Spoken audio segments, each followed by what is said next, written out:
Yes, sir. Welcome back to Talking Nets on a Friday morning early, like just hit 8 a.m. About to give you guys a quick 30-minute pod and try and bring some energy. I just woke up an hour ago. I'm sure Hudson just woke up. I got the allergies. Hudson's got some kind of flu sickness. So this is about to be a sick pod. Pun intended. No pun intended. Hudson, how you doing this morning, man? I know not that great, but say what's up to the people. I'm surviving. We're doing our best. Got to bring the pod, rain, wind, shine, whatever it takes. We're here. We're talking Nets, and we got two wins to talk about, and honestly, two pretty satisfying wins. So I don't want to, spend too much time, him and hawing about how I feel about how early it is, complaining type stuff. Let's just talk about some wins. Yeah, let's just talk about some wins, some positive energy. Somebody's going to hear this at work today. Somebody's going to hear this going into their weekend. And I want them to go into the weekend tonight before we play the Magic, knowing that your Brooklyn Nets are in first place. I don't care if we're tied for first place. We are in first. It's been a long time coming, Nets fans. We don't usually ever get up here. The last time we were in first place, we went to the finals. If you guys watch ESPN, if you watch SportsCenter, they've been flashing a lot of the stats that match this Nets team and the Nets team that I fell in love with back in 2002, 2003, the teams that went to the finals. This team is a championship caliber team. We know what the deal is. It's championship or bust, championship or nothing. The Nets have won 14 out of their last 15. We're on a 6-game win streak, still refusing to lose. And the Sixers lost to the Bucks the other night. Giannis sat on the court. I wanted to ask you, Hudson, what'd you think about Giannis's celebration at the end of overtime? Did that bother you at all? You thought that was cool? You thought that was Bring the lame? energy. Bring the excitement. We're recording this on a Friday. This is the first day of real March Madness. We had the playing games. Obviously, MSU went down. But this is like the energy that like makes people fall in love with basketball. If you do that, if you hit a clutch little step back shot to win your team the game against the number one team in the East, a team you're fighting to compete with, a team that you have beef with, a team that you've played in the playoffs, absolutely bring that energy. I had no problem with it. The only problem I had was with Dwight Howard in the postgame saying he wanted to stone cold stunner him. Like, Dwight, you ain't gonna do shit. This is Giannis. This is the MVP. And he didn't actually sit on the logo. If you guys watch the NFL, you remember the Ravens and the Titans and the beef they had over the logo and disrespecting the logo. Even Juju Smith-Schuster doing the Corvette on the logos. It wasn't as disrespectful as that. I had no problem with it, honestly. No, why would you? Honestly, I don't really see any issue with it. And like, go out there and just play your game and have fun. I don't know why people get so heated. I don't know if it's a rivalry thing. I don't know if it's not liking to lose, but people just get so heated over these little things that like people do when they're just trying to have fun and enjoy the game. Like, just let him, like, if he's going to beat you like that, he can do whatever he wants.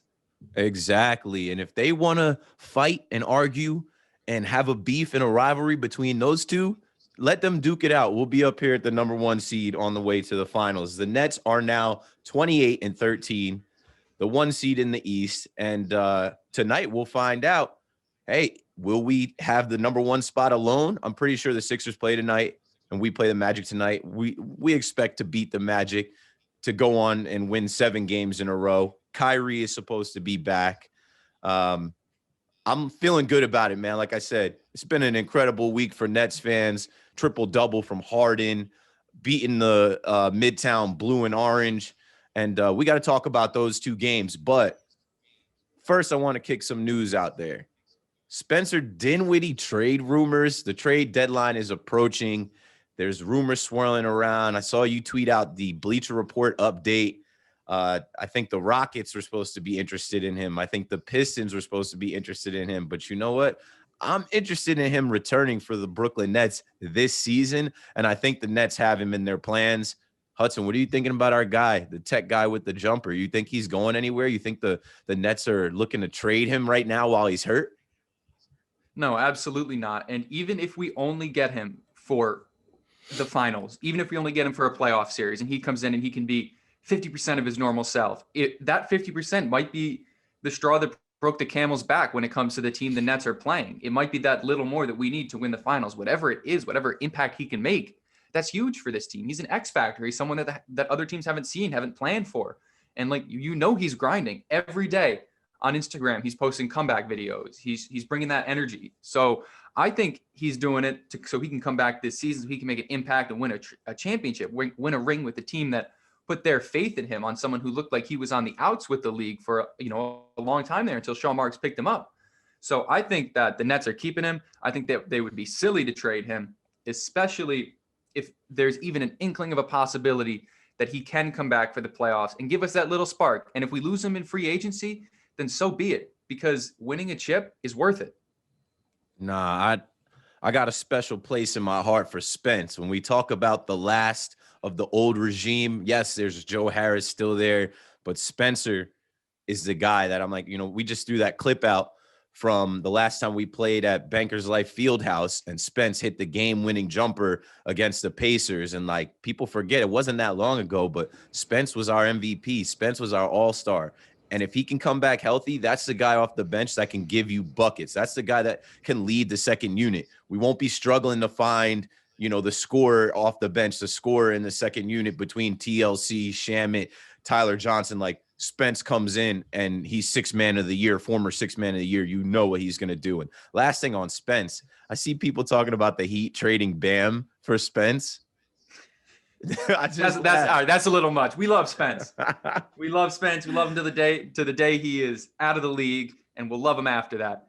Heat's not trading Bam for him. They wouldn't even trade Tyler Hero for James Harden. They're not doing that. No, Bam is one of their core guys, and it's just not a thing. But it's a thing on NBA Twitter. All right, let's move along here and talk quickly about these games. First up, it was Game 7 of the finals for them, but it was only Game 40 of 72 for us.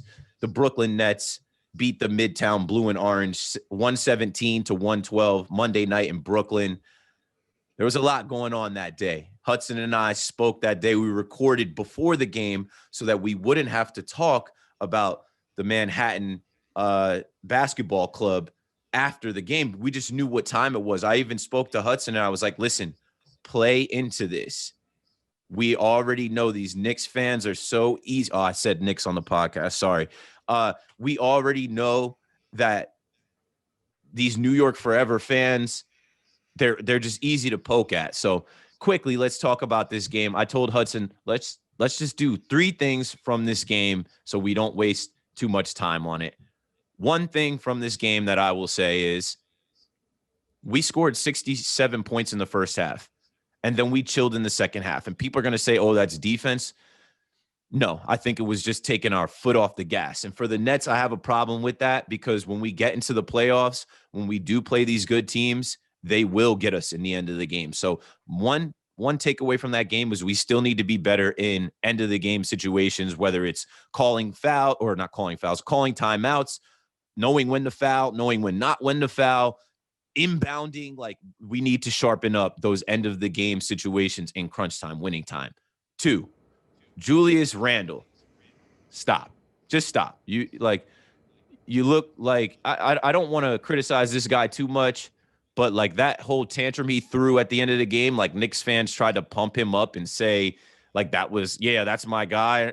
No, you made a fool out of yourself.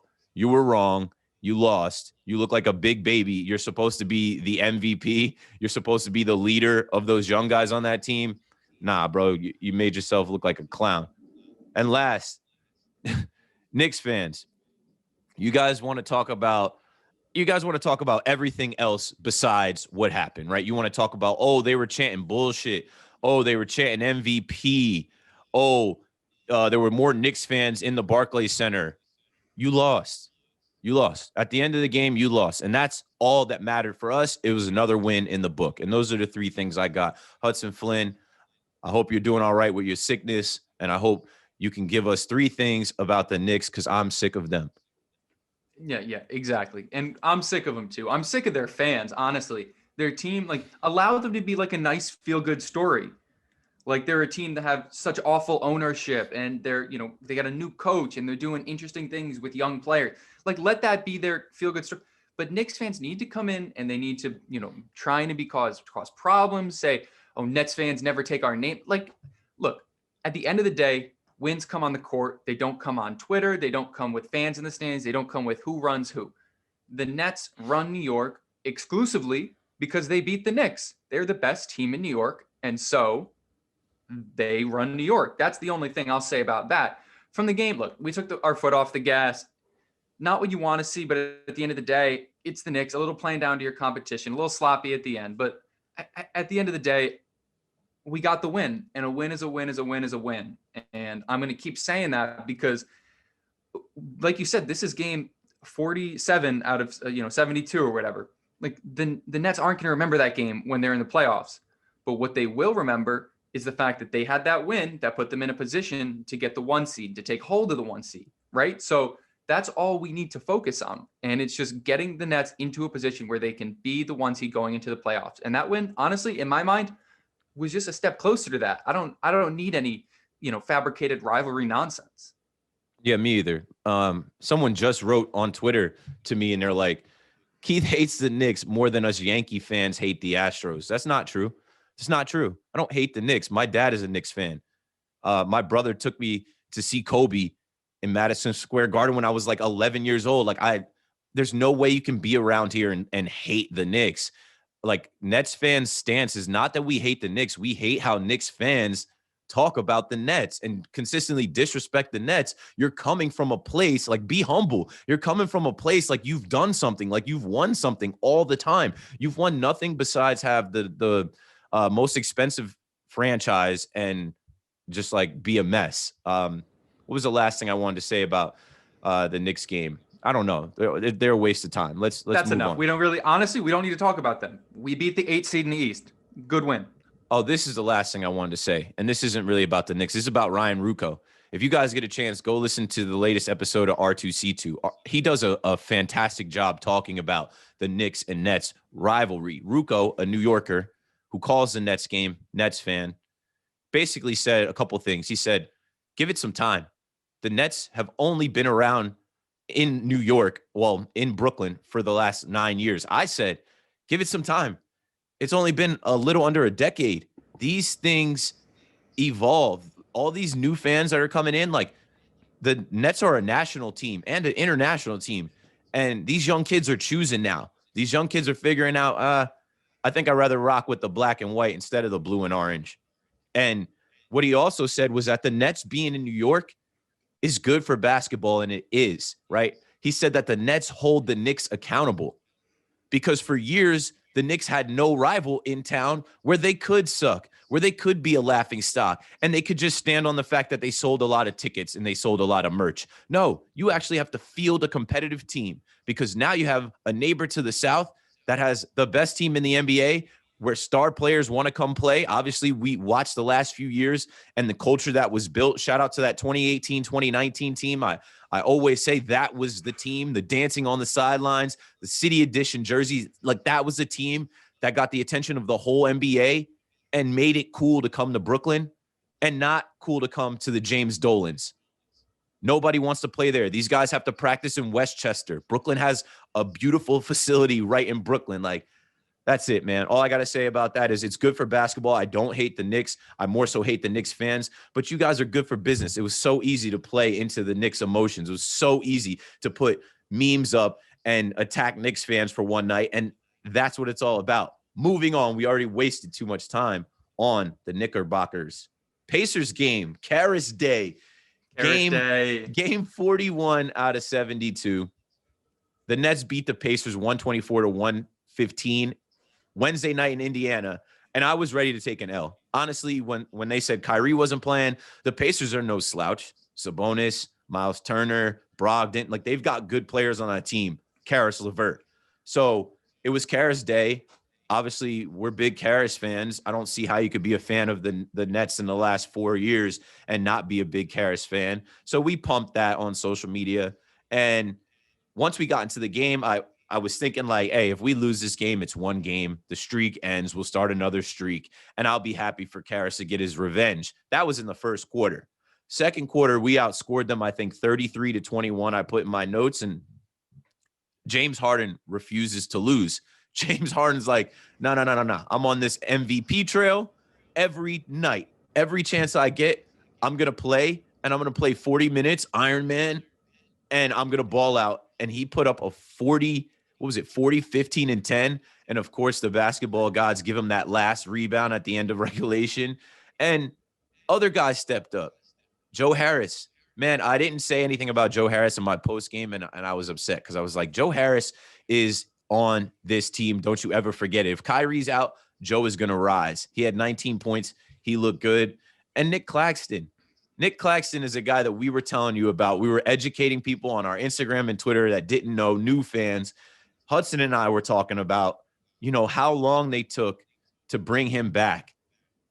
He was a secret to the outside world, but he wasn't a secret to us. And even when you hear guys like Joe Harris talk about Nick Claxton, they talk about how he's a guy that looks like he's been here. It's his second year.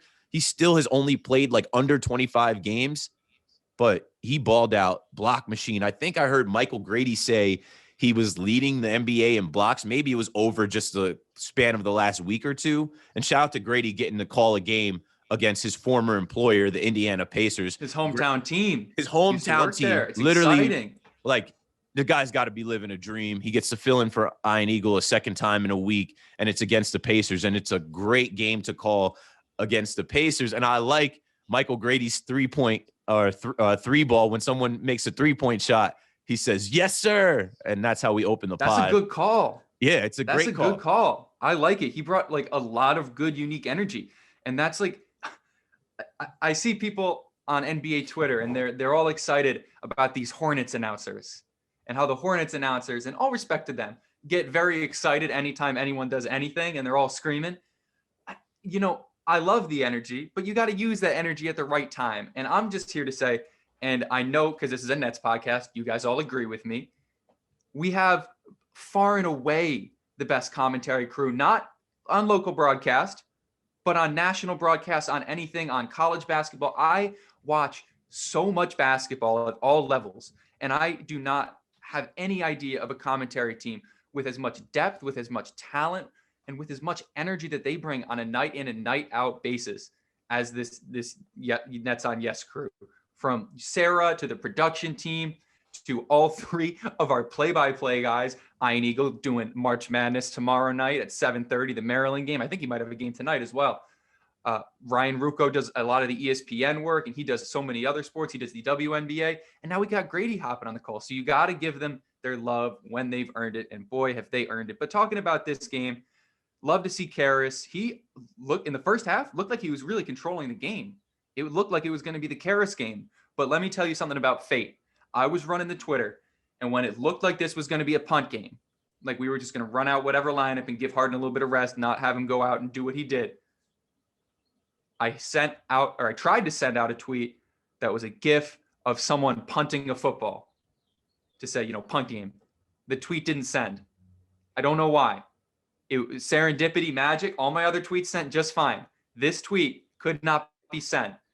And the Nets showed me why, because it wasn't a punt game. And they brought that energy the whole game, whether it's Joe Harris, whether it's Bruce Brown, who's kind of having some struggles, but he's finding himself again, whether it's Nick Claxton coming in and just not really leaving any questions in any Nets fans' mind about who the center on this team is. We all knew it wasn't going to be DJ, but just bringing so much good energy. And then what else can be said about James Harden? He's masterful. He's a basketball savant. He's the MVP. And that's just it. James Harden is the MVP, send tweet.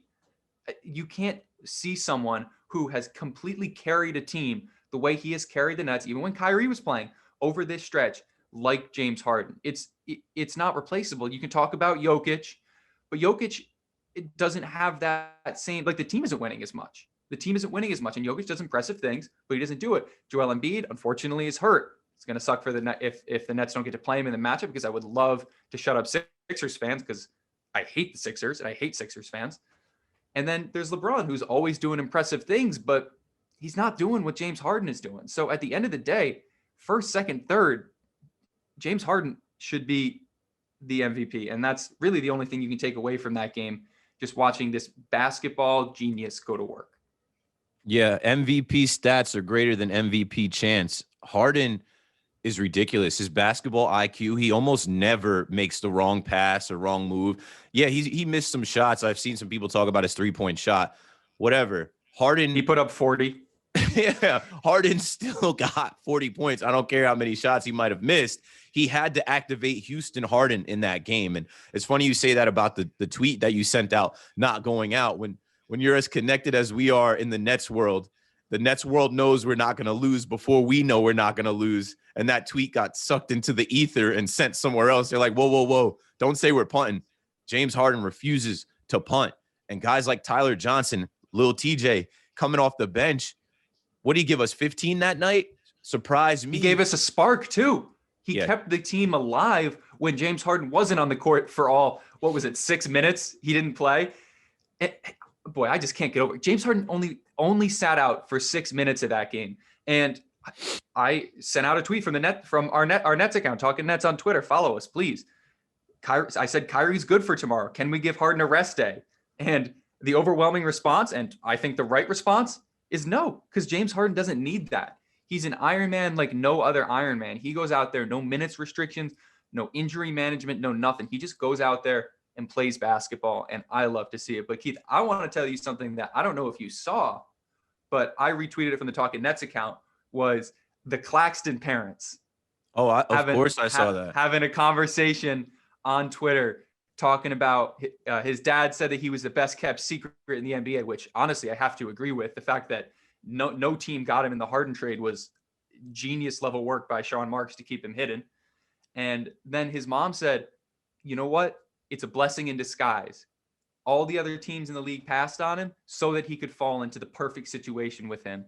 And that's exactly what he's done. And he's just so great to watch. And he's so wholesome. Like watching him in that interview, he comes on, he's all smiling. He goes, he's like, what's popping?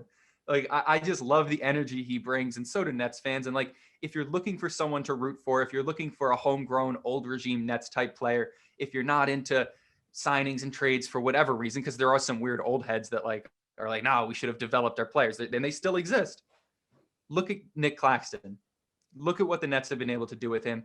And look at how high his potential is, because when you look at him, he's just like a ball of talent that's like waiting to be, used and exposed in the right ways. And we see it on defense, which is not talked about enough. We see it on the lob game. We see it on the pick and roll. And if he can hit that step outside three, like he did once last year, and he did a lot in the G League, we're going to have, I don't know, Slim Reaper 2.0 on our hands. Goldilocks, he's a good-looking guy. He's getting a lot of love for the hair, for his look, for his style. I actually followed Claxton on Instagram, and I saw his little brother plays. I forget at like a school in the South, and I think his dad has trained him and his brother, and they were waiting. I think his brother's going to the tournament. Actually, I think he's playing tomorrow or tonight. I can't think of maybe Georgia Southern or something like that. His little brother plays too, and I think his dad plays basketball, has coached them up, and they have been waiting. They said, they were disappointed when he fell to the Nets at 31, but it was all lining up for this. And what else did I want to say about the Pacers game? Oh, shout out to Zai Sheik in the Greek. She found a clip where it was right before TLC got taken out by Nash, and you see Joe Harris throw his hands up on his head, and you see Steve Nash just in frustration, like turn around and walk away from the court. And I think 3 episodes ago, I started saying, TLC, you about to lose your job. We used to be TLC stans, and now I think TLC is counterproductive to what we're doing here. He's detrimental to what we're doing here. And guys like Tyler Johnson have risen. Nick Claxton, obviously different position, has risen. Like, guys are getting opportunities, and they're taking advantage of them. And, I mean, another guy that we've seen now hanging out on the bench I wanted to shout out is Reggie Perry. The Glue Guys had Bruce Brown on their podcast. You guys should go listen to that. Shout out to my guy Brian and Mike who do the Glue Guys. But Bruce Brown said in camp, Reggie Perry was killing DeAndre Jordan. No surprise there. He said in camp, no one was wondering. In camp, people were thinking Reggie Perry could be the guy. Then we heard, when he went to the Long Island Nets, he was killing down there. Now he's back with the team. Maybe Reggie Perry is coming back. So back-to-back picks for us in the draft. Look at the Nets with some draft picks that actually can contribute. Look at the Nets just with some draft picks. It's looking good. We didn't trade all our depth. We have some depth. And I think that's it from the Pacers game. We got to get into some voicemails and wrap this up quickly. Last thing I want to say. A record number of voicemails too. A record number of voicemails. Last thing I want to say from the Pacers game, like Nick Claxton is unafraid. I love when he blocks Sabonis and he just kind of looked back at him like, Like, what's up, man? Like, this team refused to lose. We could have lost that game and we didn't. We figured it out in the second half without Kyrie, without KD, without Blake. Say that. Make sure you say that when you're having conversations with people. Say, yeah, the Nets are doing all of this without KD, without Blake Griffin, who I did hear this week they're trying to work on his knee. They're trying to, I guess, like rehab him and have him work with the training staff and the medical people from Brooklyn that can get him going in the right direction. I mean, I hope it works out. That we want to see this guy dunk the basketball. We want to see Blake Griffin actually look like he's still Blake Griffin. All right, let's He get told in these Malika voicemails. Andrews he was going to. Oh, yeah, in that little On the interview. interview with Malika Andrews, he was like, look, I'll be dunking. I still can. And I was like, yeah, obviously. Because, he wasn't not dunking because he couldn't. He's an NBA player. He's very tall. All right, number one. What's going on? It's Richie Rich, a.k.a. Crafty Brooklyn on Twitter. It's Crafty, BKLYN. Just calling to show some love as a Nets fan, man. Follow you. You follow me on Twitter, too. Let's keep getting these wins. Shout out Richie, a.k.a. Richie Rich. That's a good voicemail. I like when people just call in to show some love real quick. Here's another one. Man, what's up, Keith Hudson? This is Daniel from New Jersey. Been a Nets fan since 2013. It's just amazing to see how this team's doing. And I love you guys' podcast. I've been starting watching this year. It's amazing to see you guys get big guests like The Bird, Sarah Kustok. That being said, the Nets have been amazing this year. I remember the day we signed KD and Kyrie. I was in Georgia. That day was fucking amazing. I remember being a little kid, third grade, watching the Nets. Yeah, that was honestly just amazing. Signing KD and Kyrie and going from Brook Lopez, a failing Paul Pierce and Kevin Garnett, to this is just amazing. I watched last night Nets Knicks with my best friend who's a New York Knicks fan. Also amazing, rubbing it in his face. Nets world, baby. Yeah, man. Shout out to Daniel. Appreciate you showing us love, man. I was in London when we signed KD and Kyrie. I'll never forget that. And yeah, going from, he said he was a fan in 2013, going from the Brook Lopez, ISO Joe, obviously Darren Williams, those teams, we've come a long way. And yeah, we had Bird and Sarah Kustok on this podcast. Appreciate the Yes Network connecting us and getting them on early. That, they were on our first 50 episodes. We're on our way to episode 100. And in our first 50 episodes, we got almost all of the Nets on Yes crew. That's exciting. And like you said, it ain't 2013, just like the shirt says. shop.johnboymedia.com/talking-nets. Just like the shirt says. Shop.johnboymedia.com/talking-nets. Go on there and buy some merch because that helps Hudson and Keith. And Hudson and Keith are the only guys producing this entire show and program and social media. We are the podcast host, the podcast producers, the social media managers. You know what I'm saying?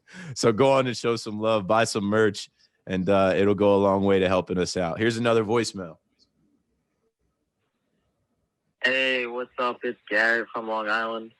Huge Nets fan, huge fan of the pod and you guys. Glad to see the Nets rolling, winning 13 of the last 14. We're going for that number one spot, taking it from Philly. I've been a Nets fan since they were in New Jersey, 2011. So big things are coming. I'm looking forward to it. Shout out to Bruce Brown. Shout out Nick Claxton. Shout out Kyrie, Harden, all the boys. And let's just keep it rolling. Yeah, man. I like the energy. I like the energy that a lot of these fans in Nets Twitter and the Nets world are bringing, where obviously we have this all-world big three. But the first shout-out goes to the glue guys, goes to the team that are the guys that are holding this team together, that are really making it happen, in addition to obviously all the three stars we have. And I love that. I love that energy. And I love that we have that culture that we kind of built up with, the no-name Nets in the bubble and the 2018 Nets with, names you guys hadn't heard of across the NBA. Shaq couldn't name anybody on the team. And now we have guys that are, similar type players on this great team, and Nets fans still show them love. And I like that. The bubble Nets did shock the world, though. They beat Giannis. We had Justin Anderson on the pod. He dunked on Giannis's head. They beat the Bucks. They beat the Clippers in the bubble. Never forget that. And yeah, shout out to Gary from Long Island. 2011 was interesting times, man. We're far from that. And that's another thing I wanted to say about this like New York basketball and the Nets versus Knicks. Like, we're not thinking about the Knicks. We're thinking about how far we've come.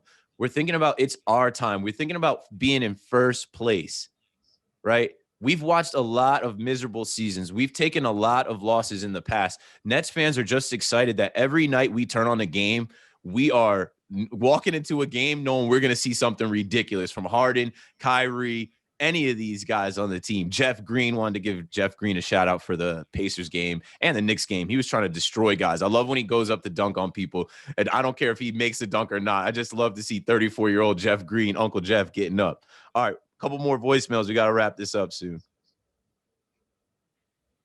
Hey guys, it's Sarge from Jersey. I just gotta let you know, I was listening to Locked On Nets the other day, and I know it's not talking Nets, and I fell asleep listening to them. I just want to let you know how much you guys rock. But at the end of that Knicks game, man, did Randall fire you up, or did he get you worried? Because I think that shows how frustrated the NBA is at how good the Nets are. Let me know your thoughts. Let's go Nets. First off, I don't know who hosts Locked On Nets. Shout out to Sarge, though. Sarge has been supporting me through my Yankee stuff to this, and we're from the same area in Jersey. But Locked On Nets, I've never listened to that podcast. Before we ever started talking Nets, I listened to all the Nets podcasts that existed. I can't remember who does that, but no, they're not going to be talking Nets. They're not supposed to be talking Nets. Power to them, though. I'm a community over competition guy. Like, I support all of the people in the Nets community doing the same thing. But on Julius Randle, I already spoke on that when we talked about the Knicks. I think he just made a fool out of himself. What were you going to actually do? Your team was pushing you back. You weren't going to do anything to Scott Foster. You were wrong. Yeah, the NBA refs suck every night. We all deal with this. I've made 2 videos talking about how bad the refs are. It happens to the Nets. It was the Nets versus the refs a couple months ago. So it happens across the league. At least it was the right call. Right. Like, they went back and reviewed it. It was the right call. Like, I understand how you might not have thought that, like, in the moment, but when your coach didn't say anything about it and just walked off the court, maybe take some advice from Tom Thibodeau, who, you know, I don't want to be rude, might have a little more experience than you, Julius Randle. Julius Randle, congratulations. You played yourself. Hey, Anthony and Keith, it's JJ again. I left on after the Knicks game. I was only able to watch the fourth quarter of the Pacers game, but my takeaways from that, and it was pretty fun to watch just the fourth quarter.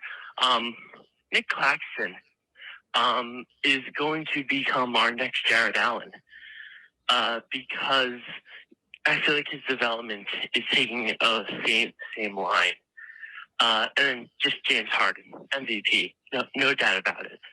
All right, thanks.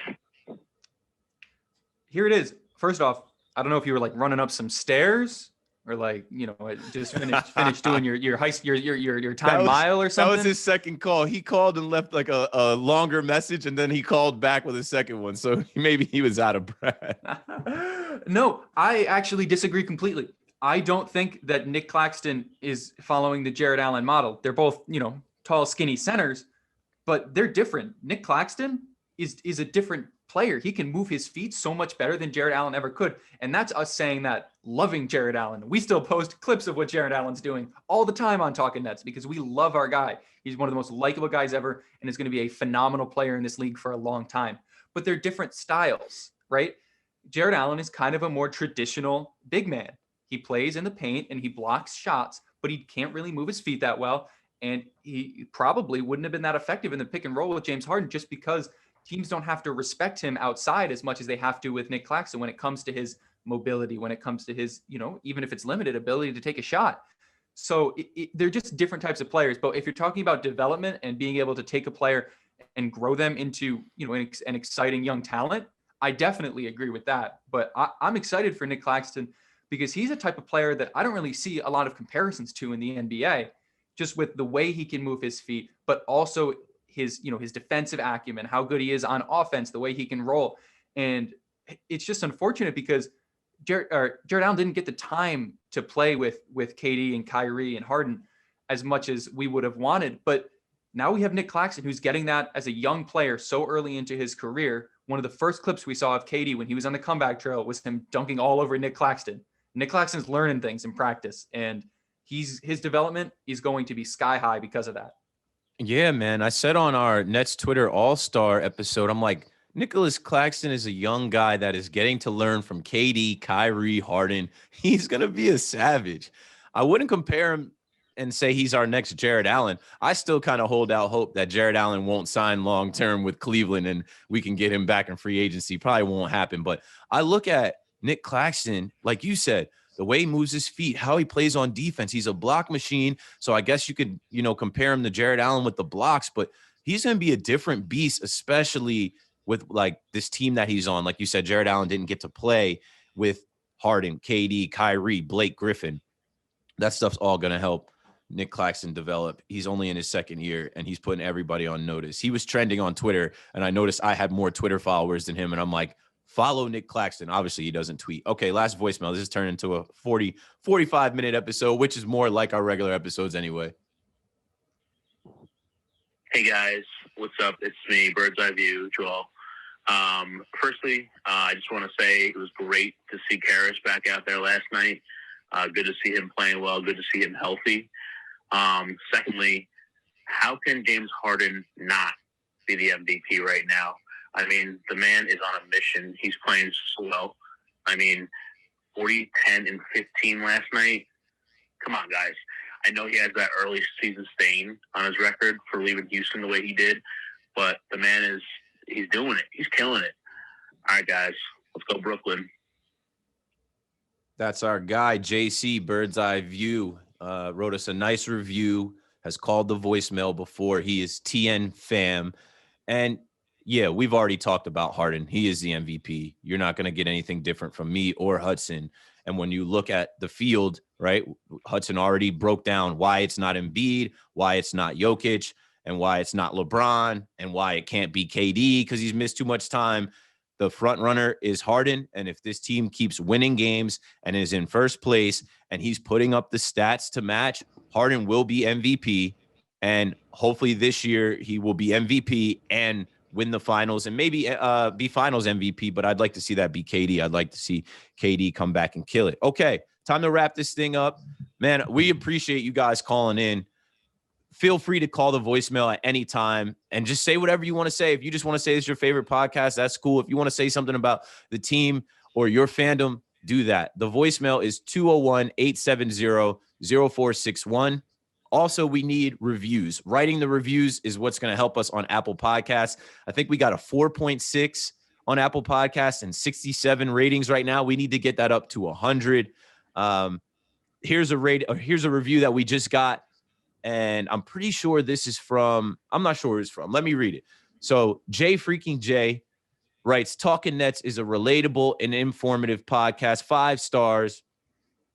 I've had the privilege of listening to Talking Nets for a few weeks now, and I'm not afraid to say they're one of the best Nets pods out there. Keith and Hudson are two genuinely smart dudes who offer different perspectives on the Brooklyn Nets. Keith's fandom circles back to the New Jersey Nets days, whereas Hudson started watching the Nets post-2010 in Brooklyn. The two play off each other very well and have a great balance of content featuring news, post-game reactions, and engaging with their fans on a weekly basis. Must listen if you call yourself a Nets fan. Can we put that on a shirt? Can we make that our podcast bio? I am touched. I'm touched. Look, me and Keith talk about this all the time. We've come a long way from getting a bad review because someone told us we didn't bring on enough players and executives. And I'm happy about it. I'm glad you guys are enjoying the podcast. It's just all good vibes, and I love it. The Nets are winning. People are enjoying the podcast. And at the end of the day, we're just having fun as Nets fans. We haven't been able to have fun like this ever, really. So let's just enjoy the vibes. I don't know if it's the John Boy affiliation, the John Boy Media logo on our stuff, us being under the John Boy Media brand. But when we first started this podcast out, we got 2 1-star reviews. I think Robert Tree Guy wrote that, oh, these guys just say it's about next year, where, well, clearly now we're in next year and it is. And the organization showed us that when they fired Kenny, that it was about next year. And then the other review was that we needed to bring on more Nets guests and more Nets executives. I'm like, Hudson is a 19-year-old Fordham student I am a 32-year-old social media professional content creator. Like, we're not just connected with the Nets like that. We're literally just Nets fans that wanted to start up a Nets podcast for this Nets team. And that's all. Like, we're not famous. We're not that deep. I do have some connections with John Boy and the Yes Network, but either way, leave us a review so we can wash out those 1-star reviews. Make sure you follow us at Talking Nets on Instagram, Twitter, Facebook, YouTube. Our subscribers are going up. Everything is going up, and it's all a part of this journey and this ride to the NBA Finals. You can follow me at Keith McPherson on Twitter, Instagram. Hudson, where can they follow you? They can follow me at Hudson Flynn, Twitter and Instagram. Follow the Twitter. I've been using it more, because we especially after this Knicks game, we were getting a little bit of hate, and some of it was directed at me personally, and it was a very fun experience for me to see what Knicks fans really think of me. And if you want to hear more about what Knicks fans really think of me or what you think of me, follow me on Twitter. Yeah, I want people to follow Hudson, but I have no problem with Hudson being the face of our Twitter and running our Twitter. But I do have a problem with anybody either taking shots at my guy or coming at my guy sideways. Like, I promise you don't want the smoke with me as far as like me defending my little brother Hudson. Like, that's not something you're trying to do. I will come right at your neck. All right. Make sure you come out April 10th to tailgate. Come meet us. Come hang out with us. Come watch the Lakers game. We're going to do a live podcast and meet up April 10th. That's a Saturday, the second Saturday in April, 7 to 11 p.m. in Brooklyn. Is free. It's free. Just go on resi.com, look up Tailgate Brooklyn, and make a reservation for yourself and your friends and your family and Nets fans and whoever you want to bring. And that's all we got. I can't wait for that. There's a lot coming up. We've got the Orlando Magic tonight, and then we've got the Wizards.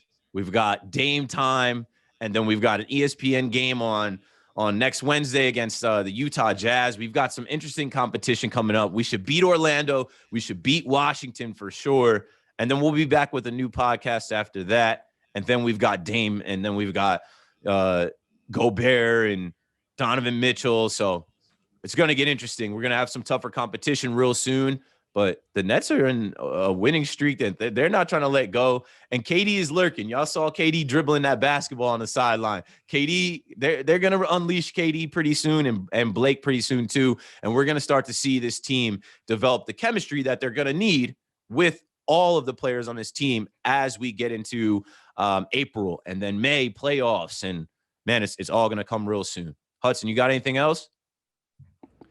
I do, and this is gonna be my segue for your close, Keith. People thought in the Barclays Center they were chanting bullshit. If you listened to the game and you were not lying to everybody, you knew what they were chanting. Keith, what were they chanting? Let's go Nets, Brooklyn. We go.